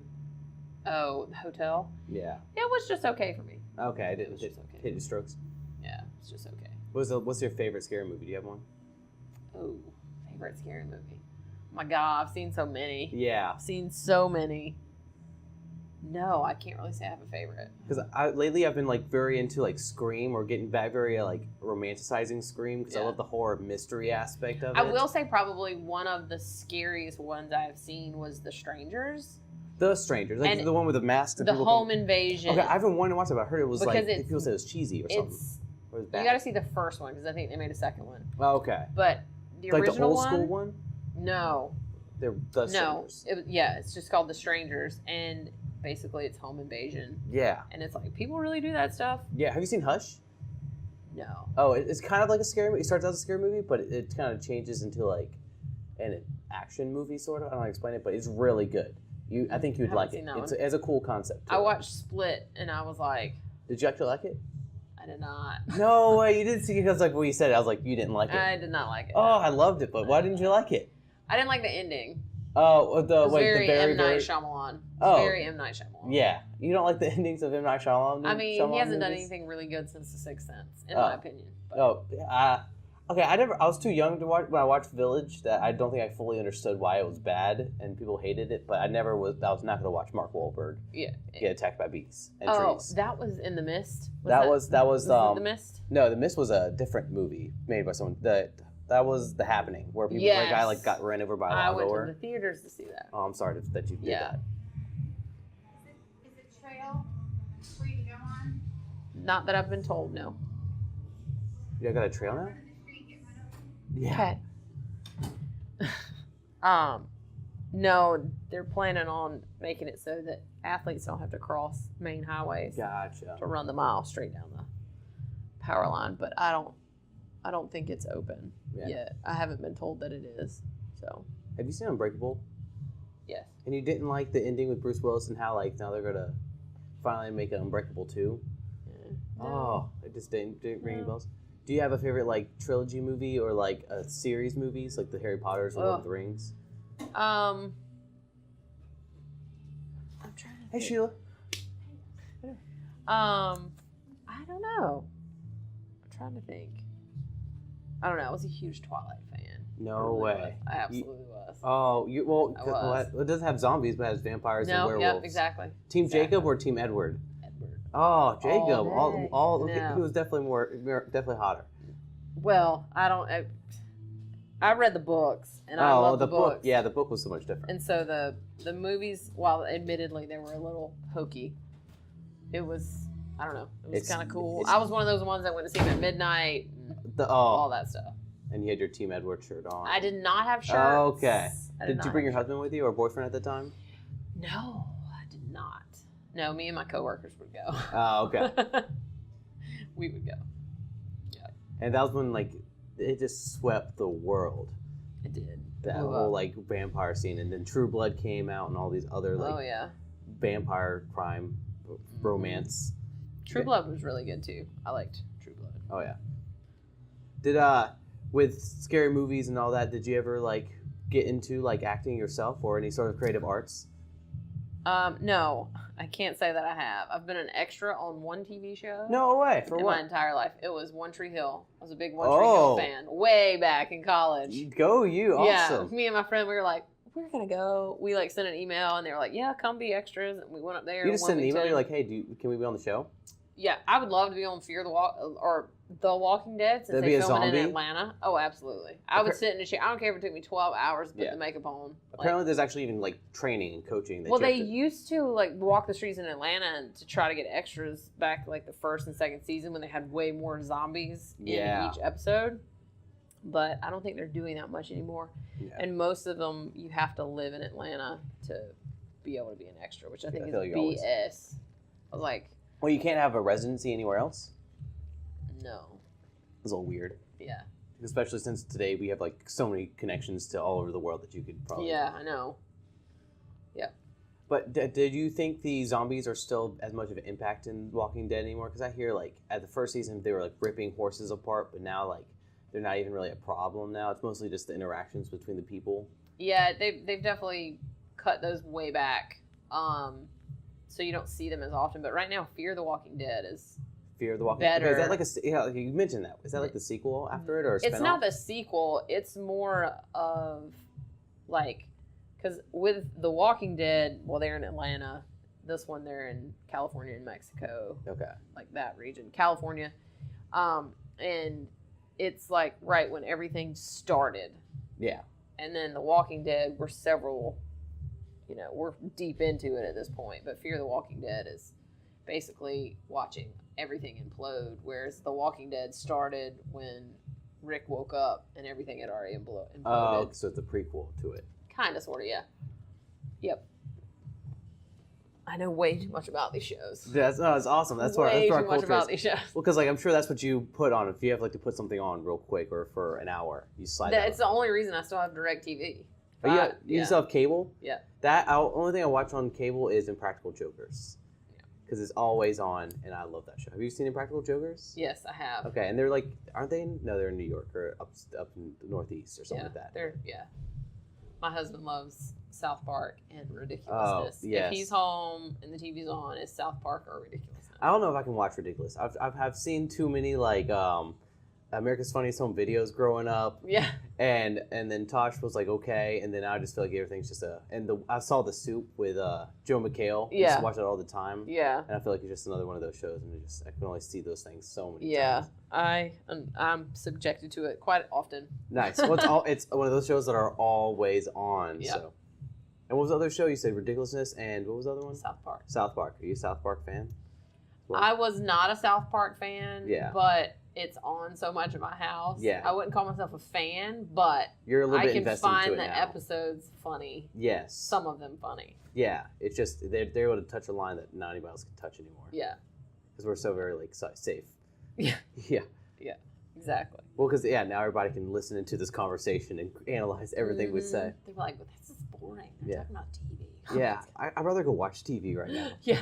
Well, this is for the people that are at work right now or in a car right now. They can't watch TV, so we're gonna reenact our favorite episode of The Walking Dead. Cut into a zombie eating a brain. I don't know. With all this training going on, what's your future plans for your weightlifting? Are you trying to make it back to nationals and get a podium spot eventually? Podium spot would be nice, but no, ultimately, I would like to qualify for nationals, but I want to be able to. I want to qualify and lift in the A session. I was in the B. I was you were in the B session. B session biddy, as I call myself. Nice. But there was also a C session, so I wasn't in the C session. I was in the B session, but I would like to have a total that's good enough to put me in the A session. Okay. Have you talked with Mash and Dawn about that? Like what total that would require? Well, the new qualifying totals for nationals are not out yet. Okay. So I don't know if they're going to up them from 179, which was the total for the 69 kilos last year. Yeah. Or not. Yeah. So we have to kind of wait for those to come out and then can kind of go from there. Because I think you had to have like a 189 or something like that to lift in the A session this year. So. Are you trying to go to the AO finals this year? No, okay. I'm not. I'm qualified for the AO series, but I'm not going to any of those. Why is that? It's just another. Well, one's in Miami, and the other one is in. Yeah. Yeah, there's one in Miami, and then the other one is in.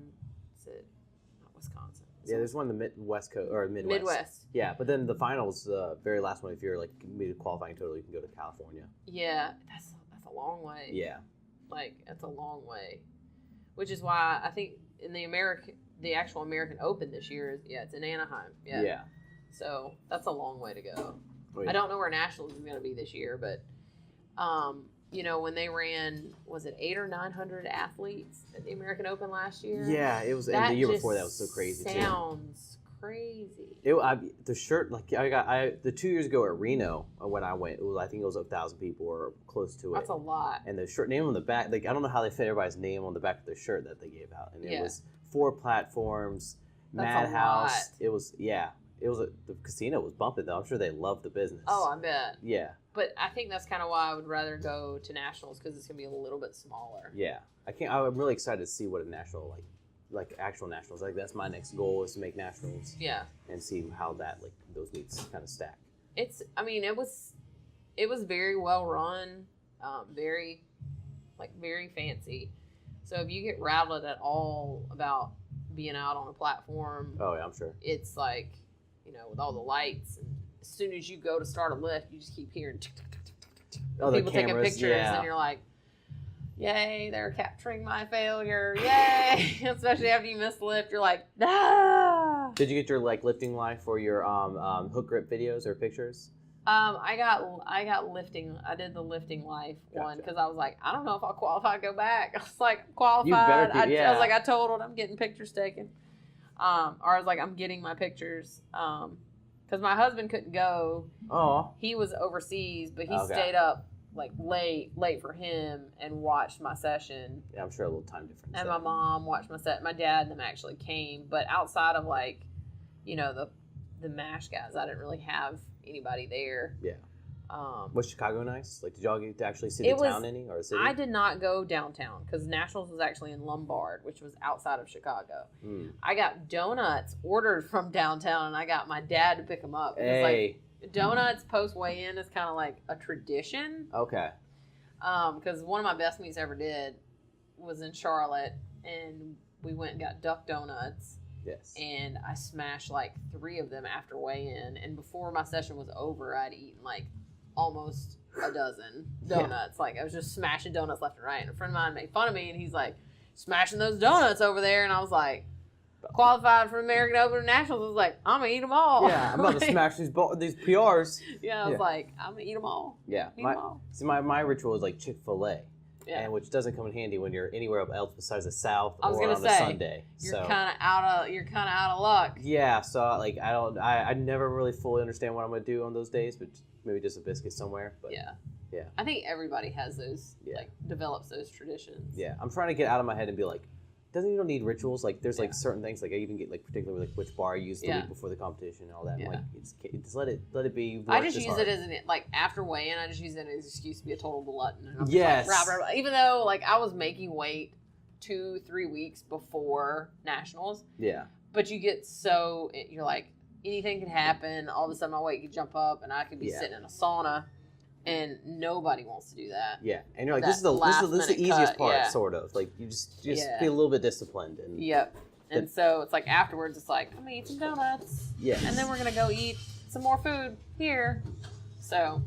What would you eat in between your lifts? What would you feel like you could fit? Because you said you had that 3.5 hour session. Yeah. I couldn't imagine eating. Would you have an appetite? Normally I just have gummies. Yeah, or the Gatorade ones or something like that. No, I have legitimate just the gummy Lifesaver gummies, and I think I had Junior Mints in Florida. Nice. I had a wrap after weigh-in. Well, actually before weigh-in, right when I was going to weigh in because I wasn't trying to make weight anyway. I was I was a light 75. I think I weighed in at 71 or something like that. And in between sessions, I never can really eat a lot, so I just try to snack on gummies and drink water and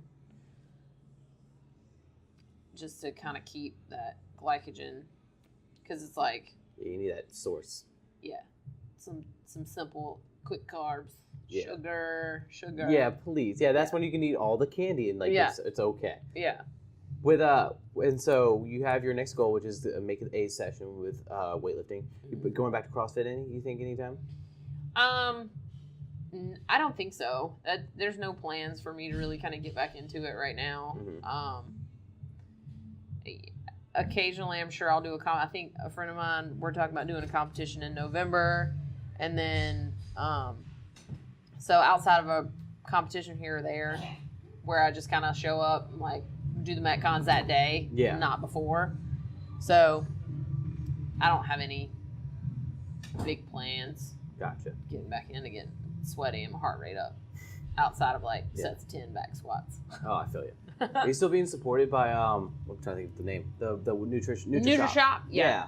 Yep, NutriShop. There, James is awesome. Yeah, over in Harbison or yeah. Yep, out by Columbiana Mall. Yeah. They've been really, really good. They've been a sponsor for a while. What do they provide for you, if you don't mind me asking? Well, I get discounts and stuff on their products. Yeah, I love their P28 bread because like. Wait, P28 bread? Yeah, it's protein bread, and Yeah, I awesome. literally have a piece every morning. Nice. Like it is, without fail, I will have that with. Does it taste breakfast. just like bread, or? Yeah, like toasted, because Yeah. I love toast. And then you put and peanut I love butter or breakfast something? food. I use like some jam and some spray, that fake butter, Oh, I love that and stuff, I like cover it. Yes. And We're that from the is- South. We love our yeah, butter. Paula Dean, That is peace to our heart. I have it every morning. And James, I'll call James and I'm like, James, I have one loaf left in the freezer. Do you have any in stock? Because I never like to have, like, I don't want to open that last loaf and Yes. not have another one in there. Yes. You always gotta have reserves. Yes. What's the ratio? What's the do you know the macros? Yeah, it's like 3.5 grams of fat, 12 grams of protein, 14 grams of carbs. Wow. One slice. Wow, what do they inject into this thing? No, it's like it's got the whey protein in it. Yeah, it's it's like probably it's just a actually whey makes it. protein Yeah. bread. And you don't taste it? No. Oh, that's It's actually kind of sweet. Like once you toast That's it, what I it's assumed. good. It's really good. Oh, that sounds so good because everything now has like more protein in it. Yeah. 'Cause it's- Now, when you make it with a sandwich, it's a little chewy, but Yeah. I do it as toast every day. Yeah. Are you a big meat eater? I eat a lot of chicken, a lot of fish. Yeah. I don't eat a lot of red meat because Okay. when I was a 75 plus and I wanted to cut to 69, I joined Working Against Gravity Oh yeah. and did track. I still track macros and stuff now, but I was with them for like a year and I cut down to 69, and at my lightest, I think I was 146 pounds. Yeah. And then and then after a year with them, you know, my coach was like, you can do this on your own. Like, she's like, you know how to do this. Yeah, it's not. And so I just do my own Yeah. now. I say it's definitely starting with someone like Working Against Gravity, or like having someone to teach you discipline and teach you like, the And it fundamentals. was very helpful very that she important. was also a lifter. So she understood, like, when I was like freaking out about making weight for a meet, or, you Yeah. know, she knew like tips and tricks that she could tell me if it came down to having to cut. I've never had to really cut, like do anything drastic to make weight for a meet. But it was kind of nice to have somebody who's also a lifter who understood. And she lifted in 63? You never had to cut 50. water like really quick or anything like that? No. Okay. There's a really easy. I read this off of what's his name, Tim Ferriss. Because he used to cut weight for karate or kickboxing. I forget what he did. Yeah. Competed with, and it was just very simple. Hey, nice to see you, sir. Nice to see you again. Very simple trick of just like consuming about a gallon or two a day for like 2 days, 2 or 3 days, getting your body oversaturated. Yeah, it's water And- loading. Yeah, water loading, and then your body just kind of like urinates it out. It causes your kidneys to go into overactive mode and just keep flushing. Yeah, and then you don't even realize if you've already cut down somewhat like a pound or two. Yeah.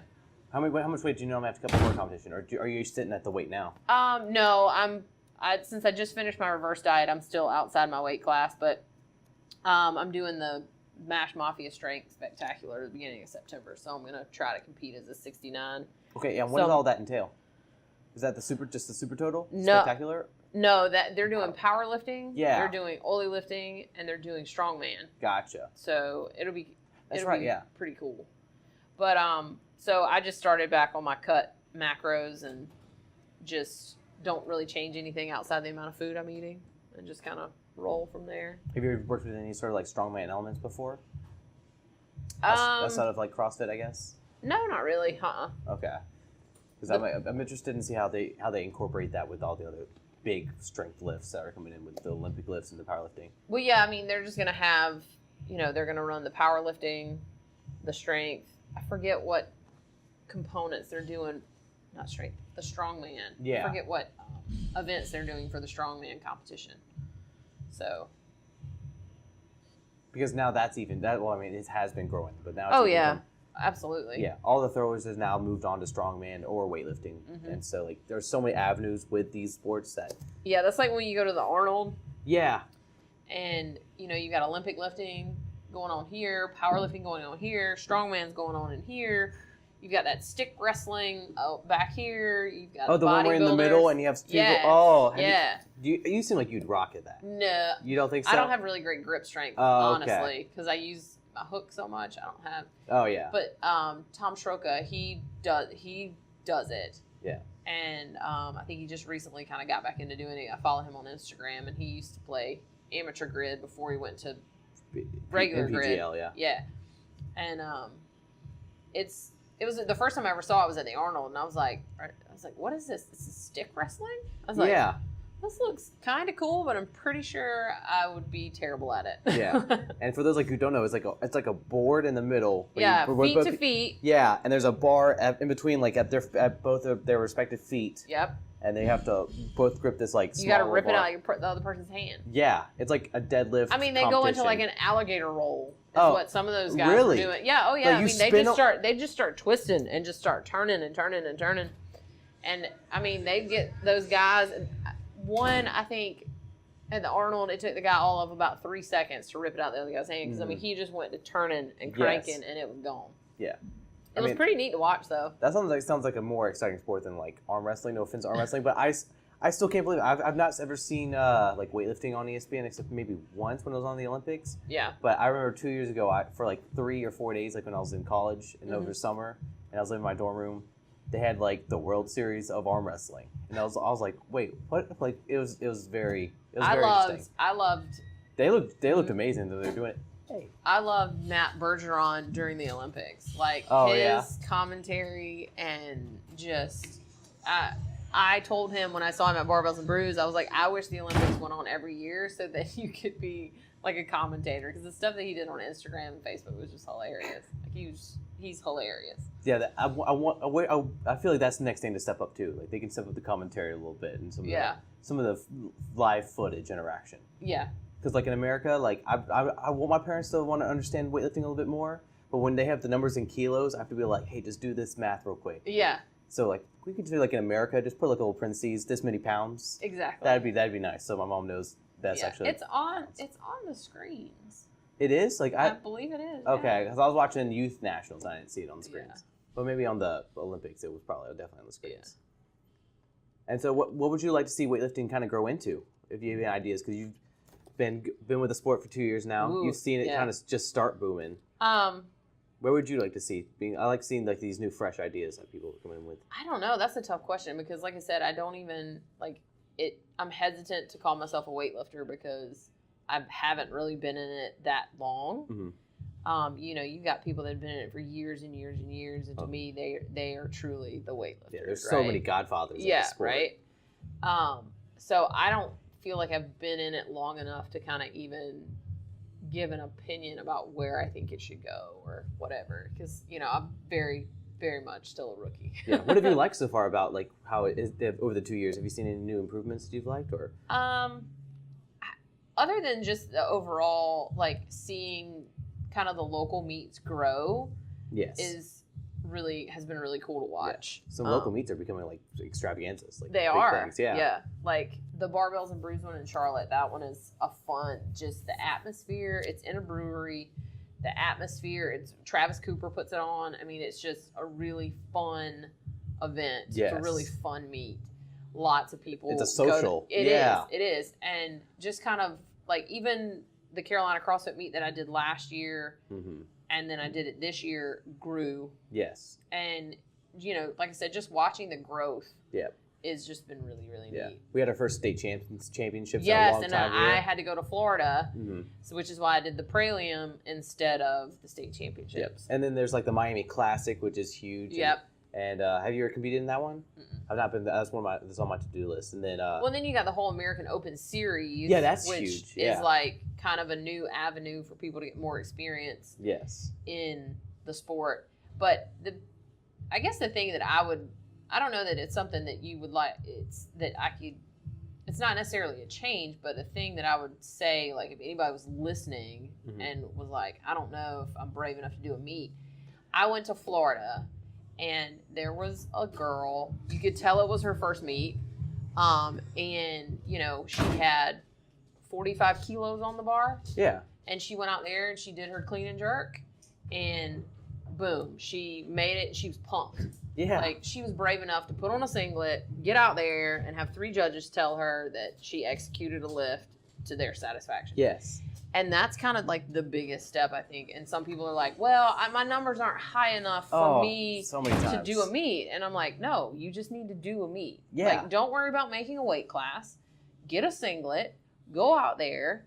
And, you know, even if you got to open at a number that you can make in your sleep that's way under what you think is good, Yes. do it. Because you just have to get the experience. It'll change your whole perspective on the sport. Yeah, absolutely. Yeah.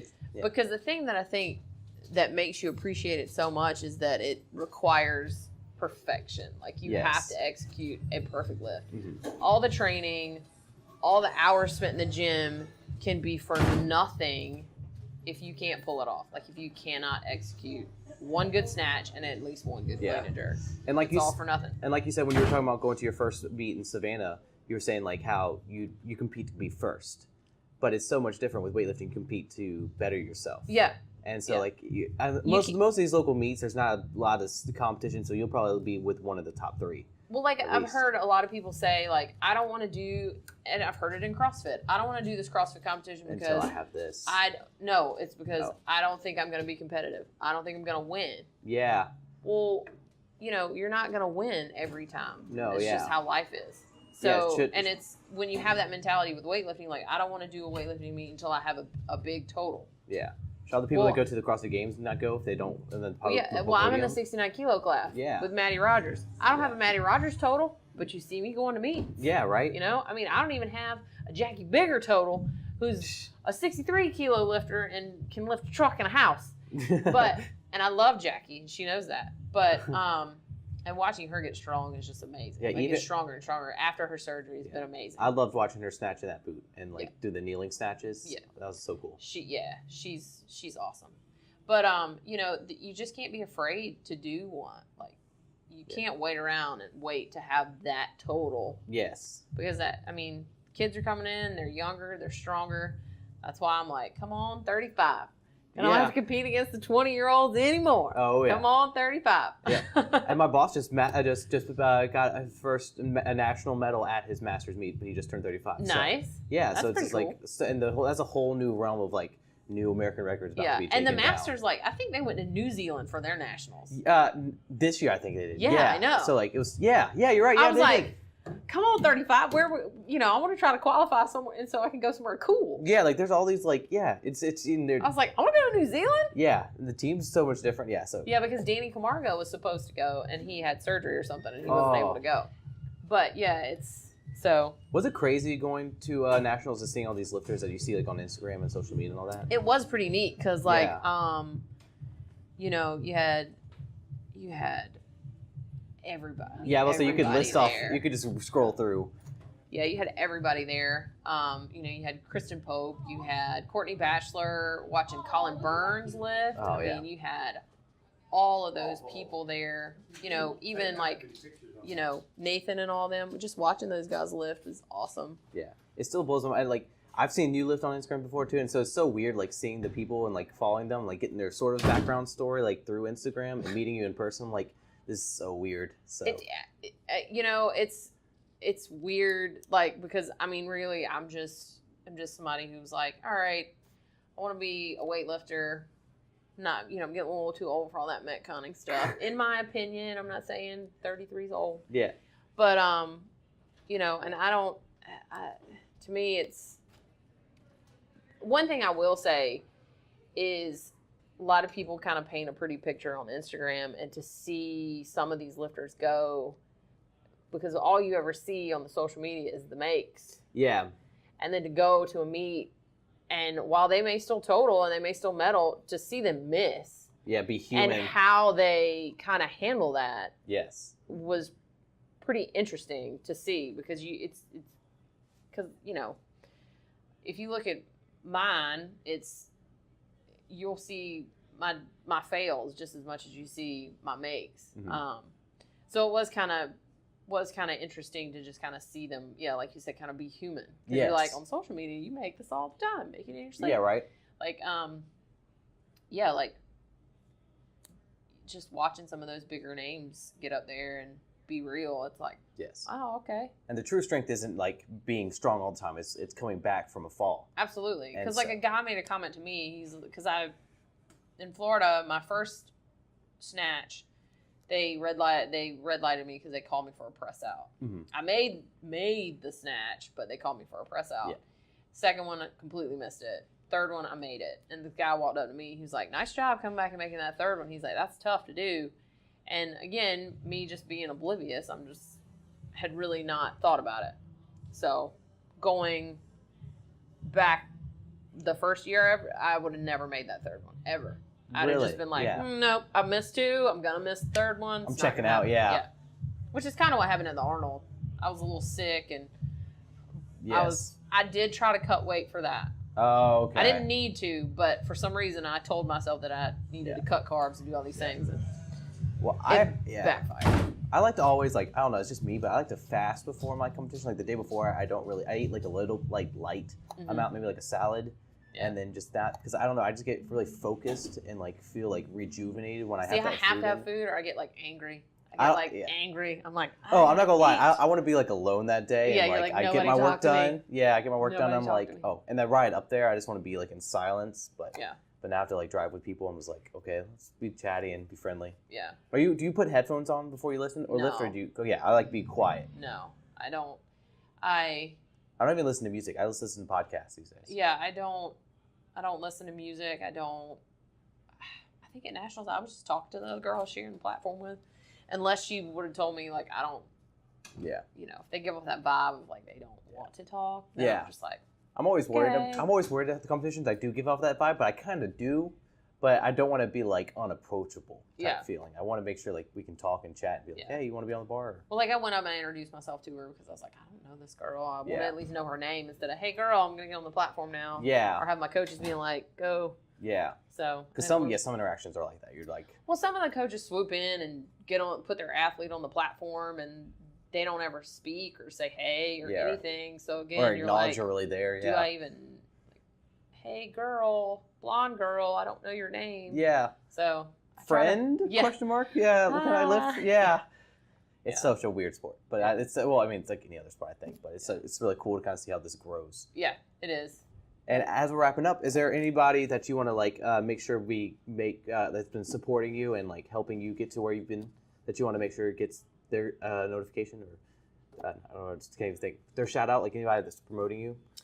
Well, I wouldn't say that they're promoting me, but they're definitely there's NutriShop of Columbia, but there's also Health Source of Lexington.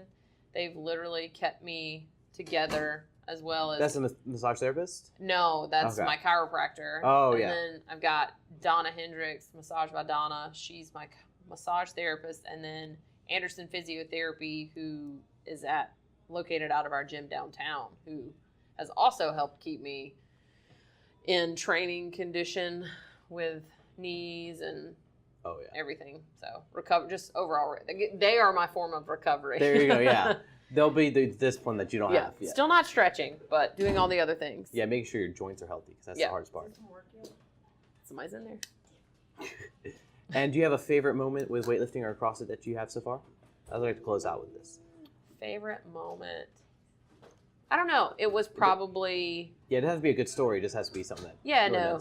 It was probably when when you make that lift and you knew you qualified for Nationals. That was pretty cool. Oh, yeah. For me, at least. Where was that at again? Was that at the... Was that barbell? No, it was at Barbells and Brews. Oh, that's right. Yeah, when you were the last three and you were going on stage. And it was the first time I'd ever clean and jerked 100 kilos on the platform. Was that your third attempt? No, I actually hit 102 on my third attempt. So it was my second attempt, and I went 6 for 6 in that meet. Oh yeah, what's your best lifts? What's your best snatch in and out of training? Best clean and jerk in and out competition. So it could be training or competition. Your best snatch. And then what's your best competition total? My best competition total was 186 at the Palmetto Open. Hey. Yeah, I know, right? Yeah, I saw one of the girls walk in with the shirts on. I was like, go ahead. And then my best snatch, I think, is 84 kilos. And my best clean and jerk is 107 outside of competition. Yeah. In competition, 105. Oh, so you're really close. Yeah. Oh, man. And where was that 105 at? 105 was at Palmetto Open. Oh, Mhm. man, you had a really good time there. Yeah, I tried 107. I cleaned it, but I Just didn't rushed hit the it. jerk and just kind of quit on it. Oh, so I remember you being really strong at the competition. Yeah. That was actually a pretty fun meet. Yeah, we got bigger this year too. Like you didn't get a chance to come out. Yeah, you're right. But Yeah, I was out in of town. Florida, I was out of town.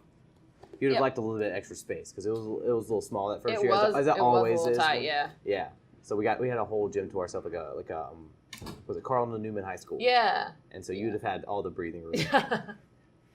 Yeah. And is there any last support that you would give to anybody that wants to try weightlifting or being a coach or how to balance all this life?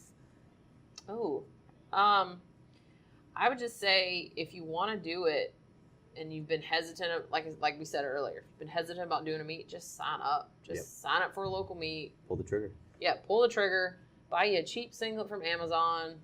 Weigh in where you weigh in and lift, but always take somebody with you who knows how to count because you don't want to get there and not know what's going on. Oh, or yeah, be completely warmed up and you don't actually hit the platform for another 30 minutes. Yeah, it helps having a coach, whether that's Yes. actually your real coach, just having someone counting. Exactly. But yeah, just pull the trigger. Just do it. There's no need in waiting. Awesome. Congratulations on your first trip to Nationals. Thank you. Congratulations on the wedding Oh, yeah. and Thank the you. marriage. And I'm excited to see all that come your way. Yeah. Thanks. Thank you so much. Appreciate it. Yep. All right, y'all. Thank you again so much for listening to the latest episode with Erin Jenkins. And be sure to follow her on all the social medias and help out her teams with Mash Elite at mashelite.com and pick up any of their ebooks, as well as drop by any CrossFit Optimize in South Carolina. And also, I want to shout out my friend Braden Manley, who released their single Melt Today on July 21st on iTunes. So swing by iTunes and pick it up. It's awesome. Love it. But that's all we got today, folks. Thank you again. It's a pleasure to talk to y'all. And until next time, peace.